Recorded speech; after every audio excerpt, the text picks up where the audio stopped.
Hello, and welcome to my latest edition of Science Bytes. I am Miss Nicole with Bloomfield Public Library, and today we are going to be doing bubble tricks. So we've done bubble videos before, but I've been seeing some cool, fun things we can do with bubbles on Instagram and TikTok, and I wanted to try them out. So I did, and I'm going to show you 4 different fun things you can do with bubbles, one of which you've seen me do before. We're going to do a quick refresher for anybody who doesn't know how to bounce a bubble in their hand. But I have 3 new tricks I'm going to show you how to do as well. We're going to make a square bubble. We are going to make a bubble that has a hole in its center that we can literally poke our finger through. And we are going to do a slinky roller coaster with our bubble. So these are going to be a lot of fun, and I'm really excited to show them to you. So my favorite bubble recipe is 3 cups of water, 1/4 cup of liquid dish soap, and 2 tablespoons of glycerin. Now those 3 cups of water can just be from your tap. You don't have to get any sort of fancy distilled water. You can just use regular tap water. For the soap, you want to make sure you use liquid dish soap. And Dawn especially, this brand works especially well with bubbles. I'm not sure why. It must be something in their formula. And for glycerin, you can find that in pharmacies like CVS or Walgreens. You can find smallish containers. But since I make big batches of bubble solution, I actually invested in a jug of glycerin from Amazon. And this came from Amazon. It's vegetable glycerin, and I know I'm going to use it over time, so I was happy to invest in the jug. The bubble solution will work without it, but glycerin does give some extra staying power to your bubbles. The bubbles are going to hold their shape a little longer, and they won't pop as quickly. So if you're playing with bubbles, it's a really good investment to me. Now for my first trick, I'm going to do a little refresher and show you bouncing bubbles.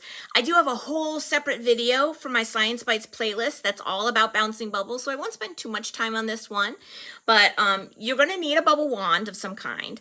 I usually like to take one of my science pipettes and I just snip off the tip so that it looks like this. It makes an amazing bubble wand. Now here I have a little dish of my own, I don't want to tip it too far, homemade bubble solution. I'm going to take my bubble wand, dip it in.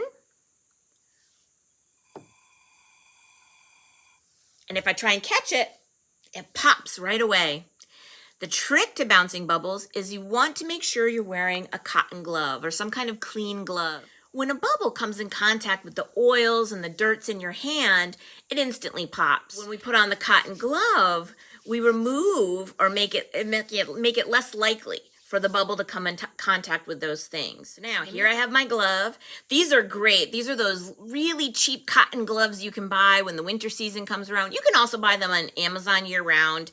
They're not very expensive. Now that I've got my glove on, I'm going to take my wand and dip it in my bubble solution again. And you can see that I'm able to bounce the bubble. I can even squeeze it very gently if I want to, and it's holding its shape. And that, my friends, is the secret to bouncing bubbles.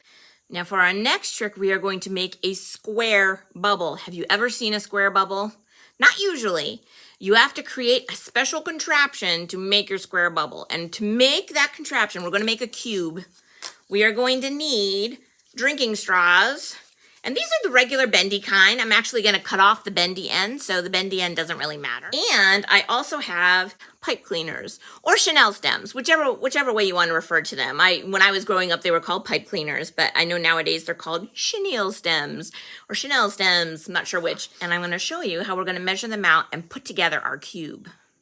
So to make our cube, the first thing we're going to need are 12 drinking straws. Now I have just regular drinking straws. And we are going to measure these to about 3 inches in length. And I'm going to use my handy little sort of shop ruler here and just hold up my straw so I get it at about 3 inches. If you're a little off, don't worry. You're just going to make all the other straws match this one. And now I'm just going to use this one to measure the other one. I've got a few of them already cut here, and I'll show you how I do my last couple here. I'm just going to tap it on the table to make sure the ends are even. and then cut like so. Now I've got my 12 little 3-inch straws here. We can take the chenille stem, fold it gently in half. You don't need to be super tight about it.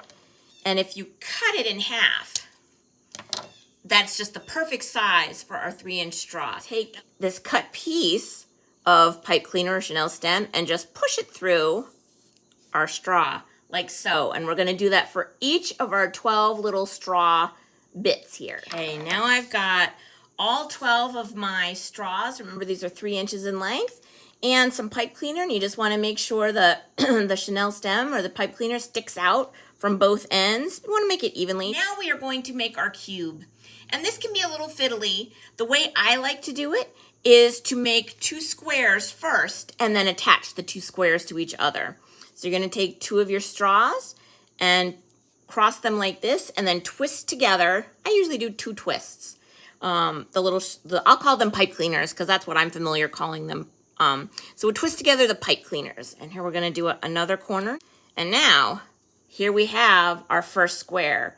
We're gonna make a second square and then we're gonna attach those 2 squares together. Now I've got my 2 squares, so I'm going to pick up one of the squares just with one of these 2 little bits of pipe cleaner that are sticking out. I'm just gonna pick one of them and just twist this in place here. And I'm gonna do that on each of the corners. Now I am going to attach my second square to the top of this, and that'll form our cube. And the way we're gonna do it is the same way we did the other part. We're gonna pick up our square, find our exposed pipe cleaner bit, and we're gonna twist one end to it. And last one, twist. And now again, if it looks, look how wonky it looks when I first do it, but that's okay, because pipe cleaners bend and twist, and you can make them get into a better position just by wiggling them around a little bit. I just like to twist the extra bits around. I think it's easier. So I'm just gonna swirl these extra little bits around so that I get something that looks like that. And there is our finished cube. So here I have a big mixing bowl filled with bubble solution, and I know, because I put my little cube next to it, my cube is definitely gonna be able to be covered by the bubble solution inside the bowl. And you also want your bubble wand handy, because this is a 2-part process. We need the bubble wand and we need our cube. Now we are going to take our cube, dunk it in our solution.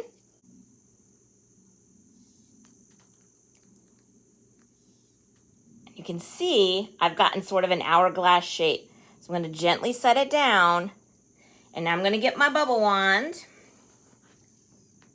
and I'm going to blow a bubble into the center where I see that little bit of a dip and a narrowing. You want to be gentle.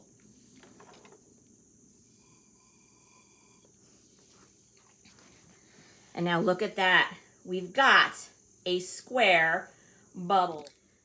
Now the only reason we're able to get this cube is because of the square bubble, is because of the shape of our cube. When we have all these walls with bubble solution, they are equally pulling on that bubble. And by doing that, we have created that cube shape within our cube.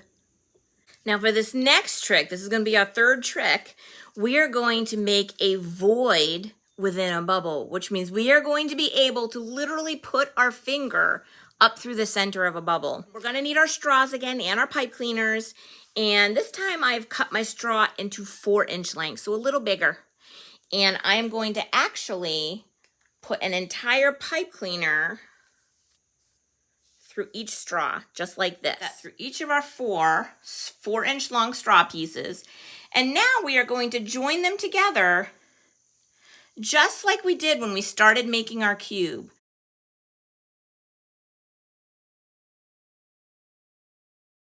I just continued twisting them up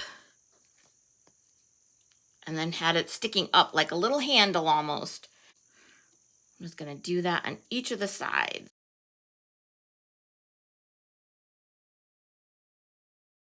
And then if you want to make it a little easier to hold, I then just tucked the top part. I folded it over so it was a little shorter.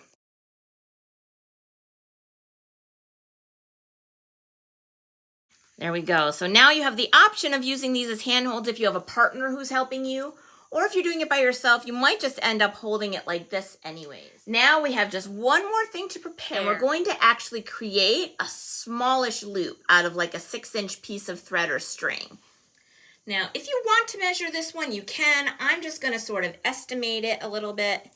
And I'm going to say that's probably plenty length. And I'm going to end up cutting off some extra.